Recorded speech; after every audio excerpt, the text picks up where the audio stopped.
18 millions de Français verront leur impôt sur le revenu augmenter, d'autres en payeront pour la première fois.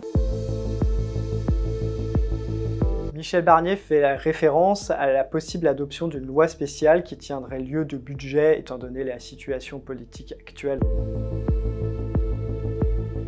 Dans cette loi spéciale, il n'y a pas de possibilité de revaloriser, comme dans un budget classique, le barème de l'impôt sur le revenu. Ce qui veut dire que toutes les personnes dont le revenu progresse autant que l'inflation en 2024 verraient leur imposition augmenter. Et puis, par ailleurs, 380 000 foyers rentreraient dans l'impôt. Ils ne payent actuellement pas d'impôt sur le revenu et ils rentreraient dans l'impôt puisque leur revenu deviendrait suffisant pour payer un petit impôt sur le revenu. Le Premier ministre il fait référence à une étude de l'Observatoire français des conjonctures économiques et c'est là-dessus qu'il s'appuie pour donner ces chiffres.